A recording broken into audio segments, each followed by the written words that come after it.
పరిశ్రమలని ఆనాడు తీసుకొచ్చాం. అంతేకాకుండా అనేక సందర్భాల్లో కాన్క్లేవ్స్ కూడా ఏర్పాటు చేసి వైజాగ్ను ఒక ఫోకస్ ఏరియాగా తీర్చిదిద్దడం జరిగింది. ముందు చూపుతో డేటా సెంటర్ పాలసీ ఆనాడు తీసుకొచ్చి అదానితో కూడా ఒప్పందం కుదుర్చుకుని వాళ్ళు కూడా ఆనాడు భూములు కేటాయిస్తాం జరిగింది, శంకుస్థాపన చేస్తాం జరిగింది. కానీ అది ఆగిపోతాం జరిగింది. అధ్యక్ష 2019 నుంచి 24 చూస్తే అధ్యక్ష ఎలాంటి యాక్షన్ లేదు, ఒక్క కాన్క్లేవ్ జరగలేదు, ఒక్క పరిశ్రమ రాలేదు. అధ్యక్ష ఒక మంత్రిని బాధాకరమైన పరిస్థితి ఏంటంటే ఆనాడు ఒక మంత్రిని అడిగారు అధ్యక్ష, ఆ రేస్ ఏదో హైదరాబాద్లో జరుగుతుంటే ఇది మీరు ఎప్పుడు తీసుకొస్తారు ఆంధ్ర రాష్ట్రానికంటే కోడి ఇంకా గుడ్డు పెట్టలేదు, లేదంటే గుడ్డు కోడి పెట్టలేదు ఏదో చెప్పాడు అధ్యక్ష. అది దేవుడి తెలియాలి ఏం చెప్పాడు. ఆ రోజు నుంచి ఆంధ్ర రాష్ట్రం అనేది ఎగతాళి చేశారు అధ్యక్ష. ఎక్కడికి వెళ్ళినా ఆంధ్ర రాష్ట్ర ఐటీ మంత్రి ఇలా ఉంటారా, ఇలా అవుతే పరిశ్రమలు ఎట్లా వస్తాయని కూడా వాళ్ళందరూ ఎగతాళి చేసే పరిస్థితి అధ్యక్ష. అంతేకాకుండా అధ్యక్ష నేను మంత్రి అయిన అనేక కంపెనీల్లో కూడా కలిస్తే గత ప్రభుత్వంలో ఉన్న వాళ్ళు చాలా స్పష్టంగా మన కంపెనీలో వాటాలు అడుగుతాం జరిగింది అధ్యక్ష. వాటాలు అడిగారు అధ్యక్ష. దానివల్ల ఆ కంపెనీలన్నీ వెనక్కి వెళ్ళిపోయినాయి. అంటే ఐటీ కంపెనీల్లో కూడా వాటాలు అడిగే పరిస్థితి వీళ్ళు వచ్చారు అధ్యక్ష. ఏం చెప్పాలి అధ్యక్ష. ఇంతేకాకుండా పెద్దలు అన్నట్టు నిక్సీ కూడా నాడు పట్టించుకోలేదు, ఎస్టీపీఐకి ఇవ్వాల్సిన భూములు కేటాయించలేదు. ఇంకా మిలేనియం టవర్ ఫేజ్ 2 వచ్చే గల అక్కడ మన సచివాలయం పెడతామని మొత్తం డ్రామా నడిపించారు అధ్యక్ష. సచివాలయం పెట్టలేదు, అలానే ఐటీ కంపెనీలు కూడా అది కేటాయించలేదు అధ్యక్ష. దానివల్ల ఆంధ్ర రాష్ట్ర యువకులు చాలా చాలా నష్టపోతాం జరిగింది అధ్యక్ష. ఎన్డీఏ ప్రభుత్వం ఏర్పడి కరెక్ట్గా 5 నెలలు అయింది అధ్యక్ష. 5 నెలల్లో నేను ప్రధానంగా చేసింది ఏంటంటే ఉన్న ఐటీ కంపెనీలు అందరితో నేను మాట్లాడటం జరిగింది అధ్యక్ష. అంటే ఆంధ్ర రాష్ట్రంలో ఉన్న ఐటీ కంపెనీలు అందరితో 1-on-1 మీటింగ్ పెట్టాను. చిన్న కంపెనీలు అయితే వైజాగ్లోనే నేను ఐటీ సార్ నాయకత్వంలో, ఐటీ సార్ కాదు మన ఐటాప్ నాయకత్వంలో నేను సమావేశం కూడా ఏర్పాటు చేసుకుని అక్కడ వాళ్ళు ఎదుర్కొన్న సమస్యలు ఏంటి, ఇంకేం చేస్తే బాగుంటుందని కూడా వాళ్ళతో సుదీర్ఘంగా చర్చిస్తాం జరిగింది అధ్యక్ష. ఇప్పుడే పెద్దలు గంటా శ్రీనివాసరావు గారు చెప్పినట్లు టీసీఎస్ ఆల్రెడీ కమిట్ అయింది. టీసీఎస్ అనేది వస్తుంది, దాంట్లో ఎలాంటి సందేహం లేదు. విష్ణు కుమార్ రాజు గారు ఎప్పటికల్లా వస్తుందని అడిగినట్టున్నారు. 3 నెలలు టైం ఇవ్వండి తప్పనిసరిగా, ఎందుకంటే ఎగ్జిస్టింగ్ బిల్డింగ్స్ కి చిన్న ఏర్పాట్లు చేయాల్సిన అవసరం ఉంది.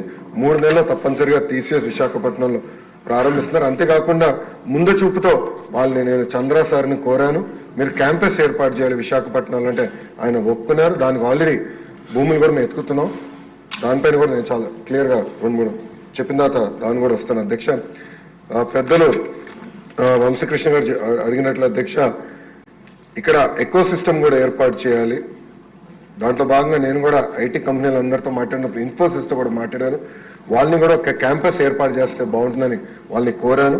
వాళ్ళు కూడా ఆల్రెడీ భూములు ఎత్తుకుతాం జరుగుతుంది అధ్యక్ష. ఏదో ఒక బిల్డింగ్ 500-600 కాదు, క్యాంపస్ అనేది అవసరం ఉంది.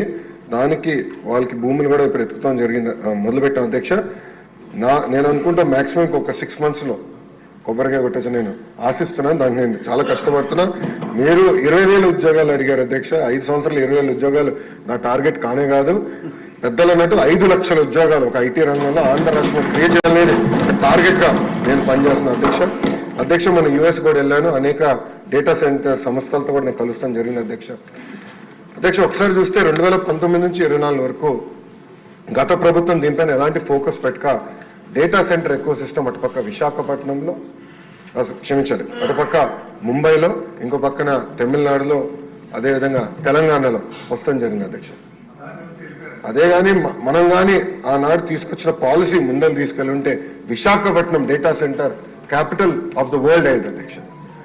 మనం చూస్తే డేటా సెంటర్స్ లో ప్రపంచవ్యాప్తంగా ప్రతి సంవత్సరం $300 బిలియన్, $300 బిలియన్ ఖర్చు పెట్టిపోతున్నారు అధ్యక్ష ప్రతి సంవత్సరం. నా లక్ష్యం $100 బిలియన్ భారతదేశానికి రావాలి, దాంట్లో ఎక్కువ శాతం ఆంధ్ర రాష్ట్రానికి రావాలనేది నా లక్ష్యం అధ్యక్ష. దాంట్లో నేను అందరినీ కలిసాను అధ్యక్ష. అంటే కొన్ని కంపెనీ పేర్లు నేను వెల్లడించలేను, ఎందుకంటే ఎన్డీఏ నేను వాళ్ళతో సైన్ చేశాను కనుక. వాళ్ళతో చర్చించినప్పుడు 2-3 రిక్వెస్ట్లు ఉన్నాయి, ఎస్పెషల్లీ డేటా సెక్యూరిటీ, అదేవిధంగా టాక్సేషన్, డేటా ఎంబసీస్ విషయంలో. విష్ణు కుమార్ రాజు గారు బీజేపీ నుంచి కూడా ఉన్నారు కనుక ఇక్కడ నేను ఆల్రెడీ ఢిల్లీలో ఉన్న పెద్దలతో నేను చర్చిస్తున్నాను సార్. అది పాలసీ ఒక ఫ్రేమ్వర్క్ అనేది ఏర్పాటు చేయాల్సిన అవసరం ఉంది. తద్వారా పెద్ద ఎత్తున పెట్టుబడులు కేవలం ఆంధ్ర రాష్ట్రంగా భారతదేశానికి వచ్చేదానికి అవకాశం ఉంది. అది ఆల్రెడీ మేము చర్చలో ఉన్నాం అధ్యక్ష. వంశకృష్ణ గారు అడిగినట్టు ఒక సోషల్ ఎకో సిస్టమ్ అనేది చాలా చాలా అవసరం అధ్యక్ష. దాంట్లో ఎయిర్పోర్ట్ ఒక భాగం. భోగాపురం ఎయిర్పోర్ట్ విషయంలో చంద్రబాబు నాయుడు గారు ఇప్పటికీ చాలా స్పీడ్గా పనులన్నీ పరిగెత్తిస్తున్నారు అధ్యక్ష. అంతేకాకుండా భారతదేశంలోనే అతిపెద్ద కన్వెన్షన్ సెంటర్ కూడా ఏర్పాటు చేసే దిశగా మన ప్రభుత్వం పనిచేస్తున్న అధ్యక్ష. అది విశాఖపట్నానికి వస్తుంది అధ్యక్ష. అంతేకాకుండా ఎయిర్పోర్ట్స్ క్షమించాలి హోటల్స్ కూడా అధ్యక్ష. అది నా డిపార్ట్మెంట్ కాకపోయినా దుర్గేష్ గారు డిపార్ట్మెంట్ అది. కానీ అది ఎకనామిక్ డెవలప్మెంట్ బోర్డు కింద ఈ ఎకో సిస్టమ్ ఏర్పాటు చేయాలంటే పెద్ద ఎత్తున హోటల్స్ రావాలి విశాఖపట్నానికి. వేలాది హోటల్స్ రావాలి అధ్యక్ష. 10 కాదు వేలాది